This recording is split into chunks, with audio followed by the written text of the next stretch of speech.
Together, the kingdom of God is at hand. Repent and believe in the gospel.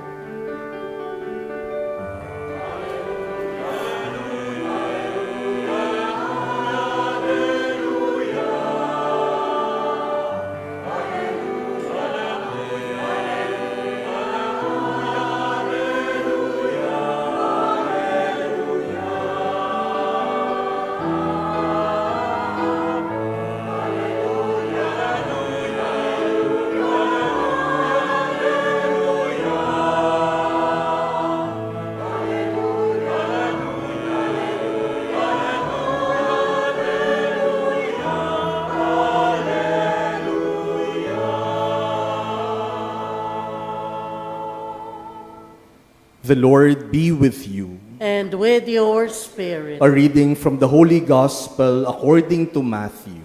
Glory to you, O Lord.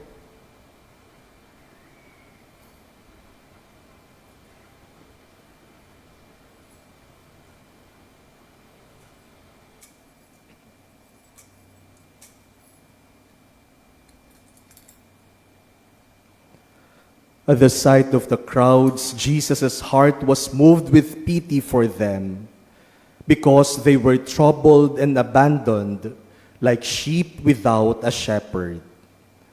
Then he said to his disciples, "The harvest is abundant, but the laborers are few. So ask the master of the harvest to send out laborers for his harvest." Then he summoned his 12 disciples and gave them authority over unclean spirits, to drive them out and to cure every disease and every illness.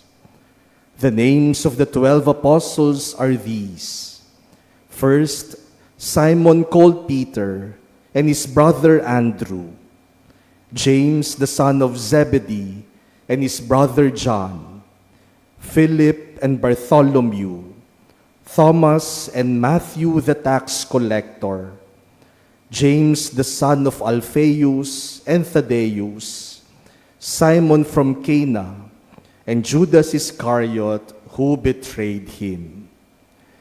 Jesus sent out these 12 after instructing them thus: "Do not go into pagan territory or enter a Samaritan town. Go rather to the lost sheep of the house of Israel. As you go, make this proclamation: the kingdom of heaven is at hand. Cure the sick, raise the dead, cleanse lepers, drive out demons. Without cost you have received, without cost you are to give." The Gospel of the Lord. Praise to you, Lord Jesus Christ.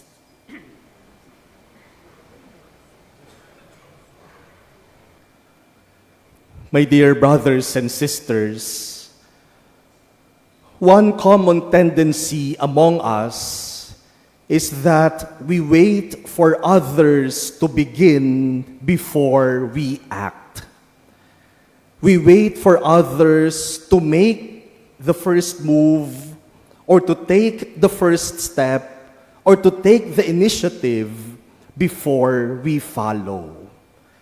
Madalas sasabihin natin, mauna na muna yung iba, susunod na lang ako. Simulan nila, susunod ako.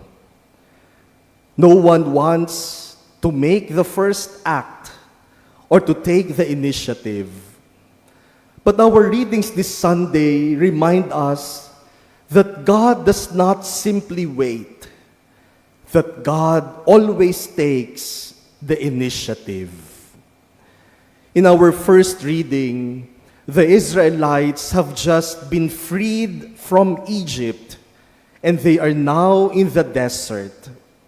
And God, through Moses, reminds the Israelites that their liberation from slavery in Egypt is God's action, loving action towards them. Hindi naman nila hiniling na palayain sila. Hindi hinintay ng Diyos na sabihan siya ng mga Israelita, Lord, palayain mo na kami mula sa Egypt. God took the initiative of freeing His people from slavery in Egypt. St. Paul in our second reading today also says something similar. St. Paul tells us, while we were yet sinners, Christ died for us. Take note, my dear brothers and sisters, that Jesus did not wait for humanity to be holy. He did not wait for us to be reconciled to God. He did not wait for us to be upright and righteous. Even while we were yet sinners, Christ already offered His life for us. Walang kondisyon. Hindi hinintay ni Jesus na mauna tayong magpakabuti para niya ialay ang kanyang sarili sa atin. Nauna na siya. Kahit hindi pa kayo mabait, kahit hindi pa kayo banal, kahit hindi pa kayo deserving, iaalay ko na ang aking sarili para sa inyo. Jesus takes the initiative of saving us by offering His life. And in our gospel, Jesus looks at the crowd following Him. And Jesus sees that they are troubled and abandoned like sheep without a shepherd. And what does Jesus do? Jesus does not just feel sorry for them. Jesus acts. His compassion became mission. And so He calls His 12 disciples, He sends them out, He gives them authority, and He entrusts them with responsibility.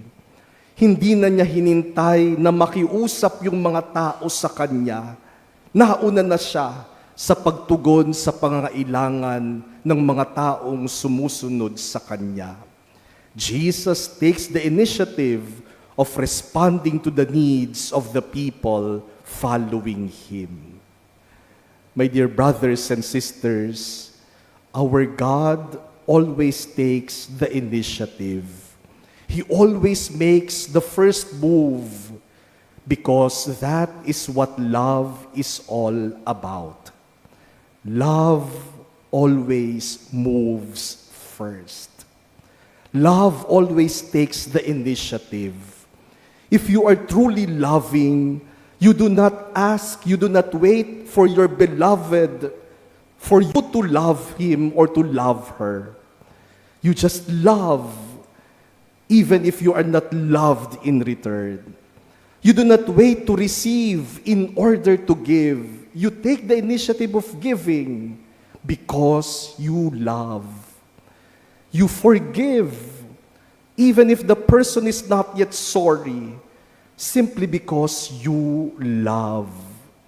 Love always takes the initiative, just as God always takes the initiative for us.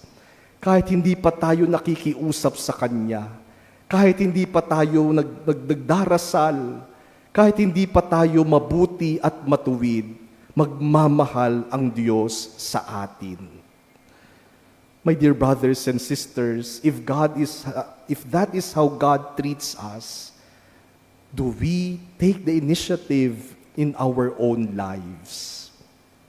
If we look around us, in our world, in our society, in our workplaces, or even in schools, in our own families, and in our own personal lives, we see many problems, many issues, many concerns that need resolutions. And many times, we are tempted to say, someone should do something. Dapat may gumagawa ng mga bagay na ito. Or sometimes we are tempted to ask, why isn't someone doing something? Bakit walang gumagawa para magkaroon ng solusyon ng mga problema? Bakit walang kumikilos para magkaroon ng resolution ang ating mga issues sa lipunan? We ask, why isn't someone doing something? We try to look at other people and wait for them to act. But today, Jesus looks at each one of us and He asks, what are you doing? Naghihintay ka ng iba, nakikilos, anong ginagawa mo? Naghihintay ka ng iba para magsimula, bakit hindi ikaw ang magsimula? Why not take the initiative? My dear brothers and sisters, this is the invitation to all of us today. Instead of simply passing the responsibility to other people, let us take the responsibility upon ourselves. Instead of simply asking, why isn't someone doing something? Maybe the better question is, Lord, what are you asking me to do? Halimbawa po, sa ating pamilya, minsan yung mga simpleng bagay, naghihintayan pa tayo. Kapag kakain tayo bilang pamilya, minsan naghihintayan kung sino ang magpapasimula ng prayer before meals. Lalong-lalo na kapag kumakain sa restaurant, nahihiya pa na may magsimulang magdasal. If no one wants to begin the prayer, then why not be the one to begin the prayer? Sabihin nyo lang, okay, before we eat, let us pray the grace before meals. Pag may nagsimula naman, susunod na yung iba. O kaya, sa pagsisimba, minsan nagkakahiyaan pang magyayaan. O Sunday ngayon, magsimba tayo. Why not be the first to invite your family members to go to Mass? Or perhaps, a relationship needs reconciliation. Why not be the first to say sorry? Perhaps a person, a friend needs help. Why not be the first to offer assistance? Bakit sasabihin pa natin, humingi muna siya ng tulong. Kapag humingi na siya ng tulong at saka ko siya tutulungan. Perhaps your church, your parish community, or even our chapel needs more servants, more volunteers. Why point to other people? O kayo na lang yung mag-serve dyan. Kayo naman yung may oras. Why not volunteer yourselves? Maybe a person needs encouraging words. Baka ang bigat-bigat na ng araw ng tao. Why not offer the encouraging words the person needs? Let us take the initiative in doing good and in loving. Alam niyo po, minsan may mga relationships na nasisira dahil lamang walang gustong mag-initiate. Ilang tao na yung nag-away dahil naghihintayan ng message. Sasabihin ng isa, maghapon na ako naghihintay, hindi man lang ako kinukumusta. Sasabihin naman ng isa, maghapon na akong naghihintay, hindi man lang ako kinukumusta. Naghihintayan silang dalawa. At hindi matutulog buong gabi, hinihintay yung message hanggang wala ng message na natanggap. The following day, magkaaway na sila. Why not be the first to send that message? Minsan, pride lang yan, kaya walang gustong mag-initiate. Saan tayo dadalhin ng pride? O sometimes, it is laziness that we do not want to make the first step. Where will our laziness bring us? Minsan, may makikita tayong basura. Sasabihin natin, may janitor naman, sila na ang magtatapon niyan. Kung may nakakitang janitor, sabi ng janitor, hindi ko area to eh. Area ng iba to, kaya hihintayin ko na lang yung naka-assign dito. Kung dinampot na at tinapon sa basurahan, di tapos na. Christian life is all about taking the initiative to love, to do good, and to serve. I remember when I was in grade 6, it was a Friday afternoon, the last period, the last 40 minutes before dismissal, before the weekend. At dahil Friday afternoon, yung classroom namin ang gulo-gulo na. Yung blackboard, puro sulat, walang nagbubura. Yung mga gamit namin nakakalat, yung mga seats, the classroom was totally disorder, in this total disarray. And then our class advisor came. Sa kanya yung last period. And when she looked around and saw the condition of our classroom, she started cleaning. Binura niya yung nasa blackboard, kumuha ng walis, naglinis, and for the next 40 minutes, yun lang ang ginawa niya, maglinis ng classroom. Siyempre kami masaya kasi walang lesson. Pinapanood lang namin siyang maglinis. After the 40 minutes, nag-bell o nag-uwian kami. The following week, hindi na niya kami kinausap. For the whole week, yung class advisor namin, hindi kami pinapansin. Until the Friday afternoon, last period again. Pumasok siya sa classroom and she spent the 40 minutes lecturing us. Nagsesermon sa amin tungkol sa lack of initiative. Hindi ko na po maalala yung mga pinagsasabi niya sa 40 minutes na yon. But I can only remember one thing she said that afternoon. She asked us, "Don't you know what initiative means?" And she said, "Initiative is doing good even without other people telling you to do so." Ang initiative ay yung gagawin mo yung mabuti kahit hindi ka pasabihan na gawin yun. Ang initiative ay yung gagawin mo yung mabuti at hindi mo iaasa sa iba. Kung kaya mo namang gawin, huwag mo nang iasa sa iba. My dear brothers and sisters, instead of waiting for others, why not be the first to love? Why not be the first to forgive? Why not be the first to give? Why not be the first to understand? Why not be the first to encourage?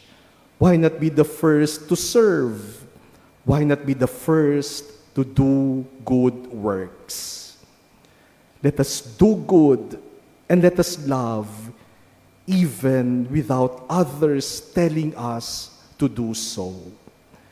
Because when divine initiative meets human initiative, goodness overflows, love explodes, and miracles happen.